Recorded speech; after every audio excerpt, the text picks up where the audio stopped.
gipa-inhibit ang tanan nga mga fiscal dinhi sa Sugbo sa kaso nga pagpanglugos batok sa usa ka marshal sa Witness Protection Program sa Department of Justice. Usa ka motion for inhibition gisangat sa abogado sa marshal kinsa gisumbong nga mao'y naglugos sa makadagan sa iyang gibantayan nga 21 anyos nga babae kinsa biktima usab sa pagpanglugos nga mao'y hinungdan nganong gibutang siya ubos sa Witness Protection Program. Dennis Tanok, Sugin Limi.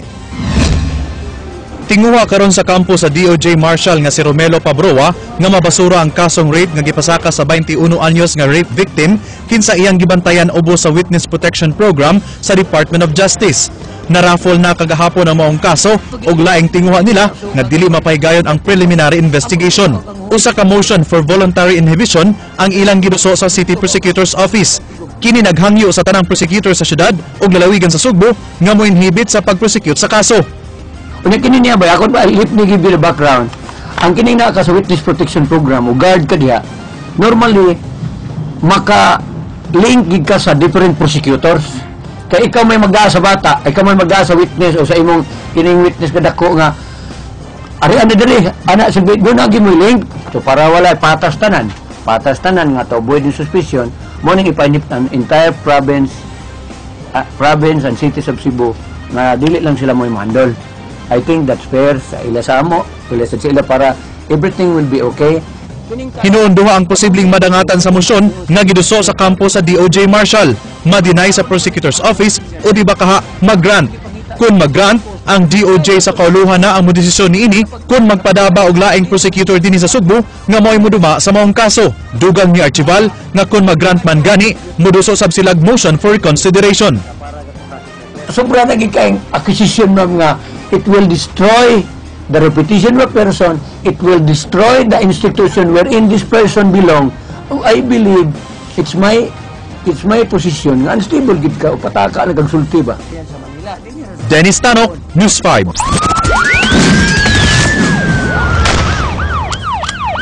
Kulatado ang duha ka tulisan human mapakya sa pagtuli sa taxi driver nga ilang gisakyan. Ang mga suspects gitabangan og kulata sa mga habal-habal driver. Ang taxi driver nga daling gidala sa Cebu City Medical Center nakabsan sa iyang kinabuhi kaganihang alas 3 sa kadlawon. Dennis Tanok, Sugin Limi.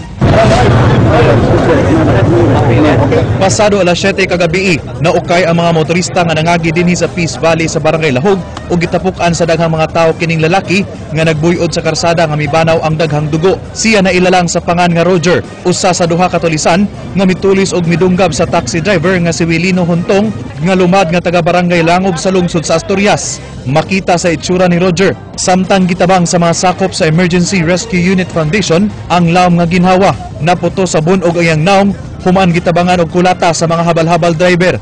Natumba kini sa karsada, human maigo sa bato nga gihapak ngadto kaniya sa driver sa habal-habal nga mao'y unang niresponde sa pagpanulis. Moto pagawas niya ni gawas ang driver. Sige lang rungay ko. Kana kay gawas bato bato naigo na timingan man. Oh katulisan. Oh. Moto pagigo niya na timingan naigo sa ulo murag natumba. Moto tabangan siya kuan kulata yang driver. Ang kauban ni Roger nga si Jason Abellanosa nga tagalungsod sa Uslob nadakpan sa may responding tanod sa Barangay Kalunasan og Capitol Site. Kining puti nga t-shirt mao'y gisulob ni Jason atol sa ilang pagtulis nga mao'y naghatag usab og lead nga nadakpan siya sa follow-up operation. Nakuha sa crime scene ang usa ka tayaon nga 38 revolver nga mao'y gigamit pagtion sa duha ka suspect ngadto sa taxi driver. Apan nasuta nga wadi ay bala ang armas. Si Abellanosa mitug-an sa kapulisan nga bag-uhay pa silang nagkaila ni Roger diha sa Barangay Tabunok, Dakbayan sa Talisay. Dugang usab niini nga si Roger mo'y nagplano nga manuli sila apan palpak ang ilang gibuhat. Dennis Tanok, News 5. Usa ka 73 anyos nga babae gipusil patay dito sa Dakbayan sa Danao human maningil sa utang sa sospek. Ang sospek uban sa iyang asawa misibat o gipangita na karon sa kapulisan. Jinky Barrio, Sugin Limi. Alas 7 pa lang sa buntag kaganiha, mauna lang ang namatan sa mga residente dinhi sa Bukirang Bahin sa barangay Kabungahan sa Danau City ang sunod-sunod nga mga buto sa armas. Sa ilang pakisusi, nasaran nga way ko kaluoy nga gipusil patay sa mag-uong mga si Julieto Montes, ang 73 anyos nga byuda nga si Amancia Tariao. Dihara ko sa umuha, nanagan mi ngadto sa kuan, ngadto sa unahan, kay nahadlok naman mi. Girapid lagi ang boto, daghang kayo niya pagkuman, gipon ang pamagduha. Mura to, niya naku na may nagpaboto diha. Matod sa pulis, nailhang tigpautang og kwarta ang biktima sa ilang dapit o posibleng gipaningil kaganang buntag ni Amancia Tariao ang suspect nga si Montes human makadungog og panaglalis ang mga silingan. Kini karon ang gitanaw nga motibo sa krimen gawas sa away kaniadto sa yuta. Biktima nagpa-utang siya og kwarta no niya. Nasi gamay nga kani si atong suspect si Julieto Montes doon na siya utang sa biktima. So usa ka mong kitanaw nga ang gulo ani ang kaning diferensya sa utang.